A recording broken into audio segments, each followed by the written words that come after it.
So December 2025 is absolutely packed. Like, we're talking one of the most chaotic release months I've seen in years. But here's the thing. While everyone's screaming about the big names, there are some genuinely interesting games slipping through the cracks. Some are niche as hell. Some are taking wild risks. And honestly, a couple of these might end up being your favorite games of the year if you give them a shot. Let's get into it. All right, kicking this off with Ashes of Creation, hitting Steam Early Access December 11th. This is the Kickstarter MMO that's been in development for what feels like 1,000 years, and it's finally opening the floodgates. The hook here is the node system. Basically, the world evolves based on what players do. You level up in an area, cities literally build themselves, events trigger, and the map transforms. That's legitimately cool. But real talk, this game is launching as an alpha for $50. That's the tragedy. People are calling it permanent early access, comparing it to Star Citizen, and the community is split down the middle. The hardcore fans say the grind and brutal vertical progression, where a few levels make you 3 times stronger, is necessary to give value to achievements. The skeptics say it's going to turn into a no-life guild hellscape where new players get crushed. The leveling is apparently a mob grinding slog after level 7, and the node system feels disconnected from the boring day-to-day gameplay. Plus, it's built on Unreal Engine 5, so if you're not running high-end hardware, good luck hitting 60 FPS. This is either going to be the next great MMO, or it's going to get review-bombed into oblivion on Steam. There's no middle ground here. 2. Metroid Prime 4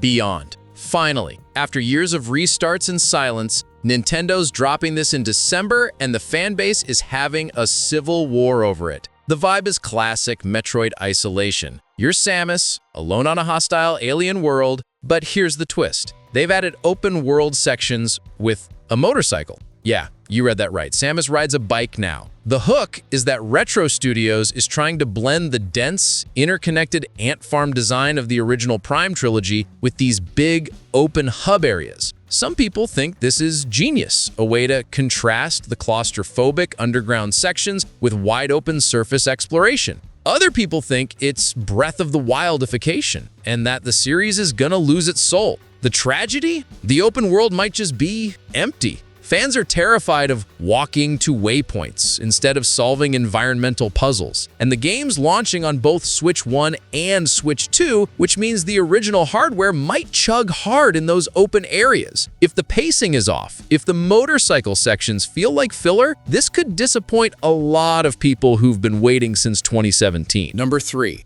Octopath Traveler 0. Square Enix is taking the HD 2D formula and asking, what if we added town building? This is a prequel, so it's diving into the origins of the world of Orstera, and instead of 8 fixed protagonists, you get a customizable main character. The vibe is classic turn-based JRPG goodness. Gorgeous pixel art, that break and boost combat system everyone loves, but the hook is the settlement management. You're rebuilding a town called Wishvale, and that's either brilliant or a disaster, depending on who you ask. Some players think it's going to be tedious resource gathering busy work, like a mobile game stretched over 60 hours. Others love the idea because it gives you a narrative anchor. Previous Octopath games felt like 8 strangers traveling together for no reason, and this fixes that. The tragedy is the risk of bloat. If the town building becomes mandatory grinding to unlock buffs or gear, it's going to kill the pacing. But if they nail it, this could be the best entry in the series. The combat system is still intact, which is the safety net, but the town stuff is a huge gamble. Number 4 is Path of Exile 2.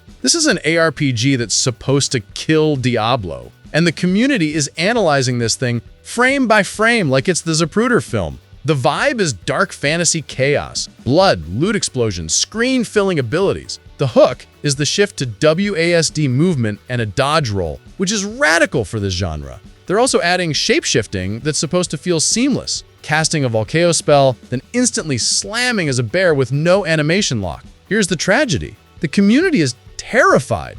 It's going to be clunky. Diablo 4's shapeshifting is smooth as butter, and if Path of Exile 2 has any input delay or jank, people are going to riot. There's also this deep resentment toward melee builds in the PoE community. Melee has historically been weak and dangerous compared to ranged spellcasters. The WASD movement might actually make that worse, because ranged characters can kite more effectively now. If the druid class ends up forcing you to specialize in either melee or casting, instead of letting you do a hybrid build, that's a huge missed opportunity. The skill ceiling is going up, which some people love, but others worry it's turning into a Souls-like, where reaction time matters more than build complexity. This one's going to be divisive. 5. Code Violet. Code Violet is a spiritual successor to Dino Crisis, but it's not going full retro. It's taking the Resident Evil 2 remake approach with over-the-shoulder camera and modern controls.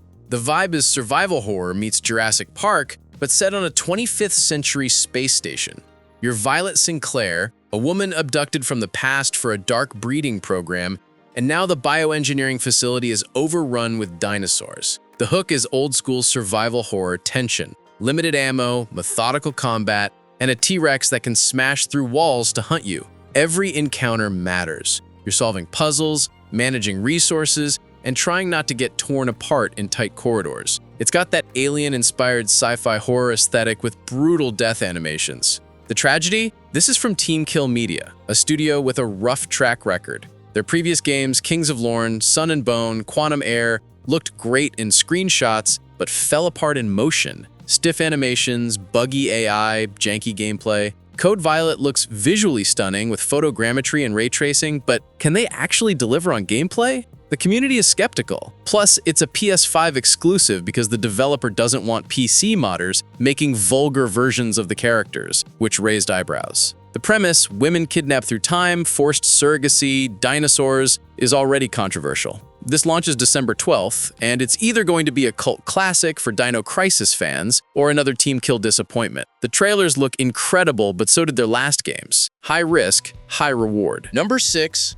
Cloudheim. Cloudheim is a co-op survival ARPG with one hell of a hook. Your base is a giant flying turtle. The vibe is Norse-inspired fantasy with a focus on chill, cooperative play. You and your friends are flying around on this massive turtle called the Odin Shell, gathering resources, fighting enemies, and building on the move. The hook is that it solves the menu waiting problem. In most co-op survival games, you're stuck in lobbies or staring at loading screens while your friends craft. Here, you can see them working in real time while the turtle flies to the next zone. It's parallel play. Everyone's doing something, no one's bored. The combat is physics-based chaos. You're kicking enemies off ledges, triple jumping around like a platformer. It's described as low stress compared to hardcore survival games. The tragedy? Long-term depth. The physics combat is fun for a few hours, but is it fun for 40? There are concerns about mana management, camera issues in tight spaces, and whether the town-building meta layer has enough meat on it. If it's too shallow, people are going to bounce after the novelty wears off. But if they nail the progression loop, this could be the next Valheim, a surprise co-op hit that eats your entire winter. 7. Skate Story.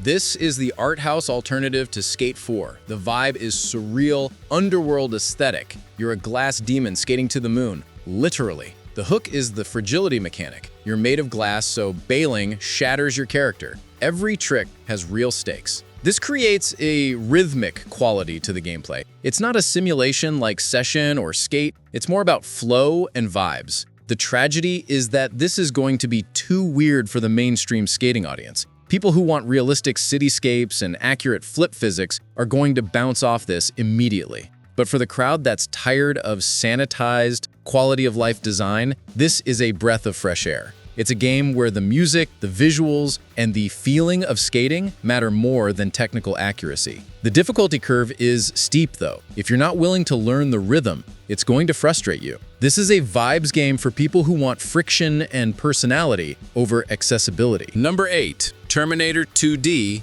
No Fate. Terminator 2D No Fate is trying to fix the Terminator franchise by ignoring every movie after T2 and letting you write the timeline. The vibe is 16-bit action with branching narratives. The hook is no fate, the idea that the future isn't set. You get to make choices that actually change what happens to humanity, Skynet, and the characters we care about. The tragedy is delay fatigue and franchise cynicism. This game has been pushed back multiple times, and the Terminator fanbase has been burned so many times. Dark Fate killed John Connor in the opening. Genesis was a mess that people are skeptical of anything Terminator related. They want radical departures from the lore, not slight variations of Judgment Day. They want to actually save people who should die or destroy Skynet permanently. If the branching is shallow, if the endings feel like window dressing, this is going to be torn apart. But if they deliver on the promise of agency, if your choices genuinely matter, this could be the Terminator game fans have been waiting for since the 90s. It launches December 12th, and the sentiment is fragile. One buggy launch, and this is dead. Number 9.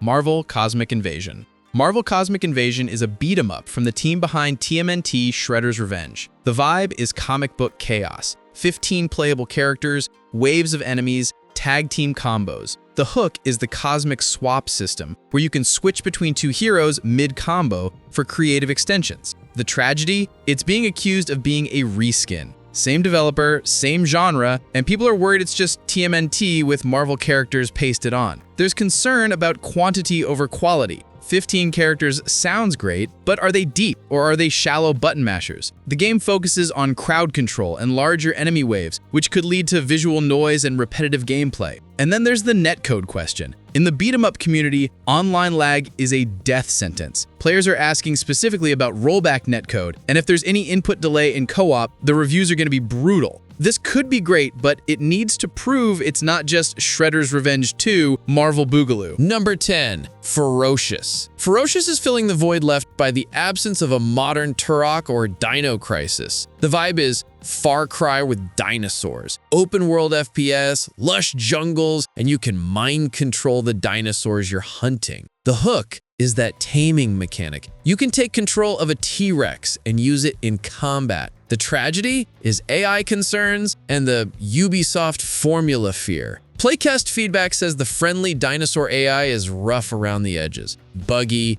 useless in fights. If your tamed raptors are standing around doing nothing while you get mauled, that's a problem. And the Far Cry comparison is double-edged. People want that open-ended combat sandbox, but they're tired of outposts and towers. If this is just a generic open-world checklist with a dinosaur skin, it's gonna get shredded. The photogrammetry visuals look incredible, like Crisis-level jungle density. But that also means it's going to run like garbage on mid-range hardware. This is a tech demo that became a game, and that can go either way. If the dinosaur mechanics are deep and the survival systems have teeth, this could be special. But if it's shallow, people are going to forget about it in a week. So there you have it. 10 games launching in December 2025 that deserve your attention, even if they're flying under the radar or swimming in controversy. Some of these are going to be huge, some are going to bomb spectacularly, and a couple might end up being your personal game of the year. Let me know in the comments which one you're most excited for, and if I missed anything you think should have been on this list, call me out. Thanks for watching, and I'll see you in the next one.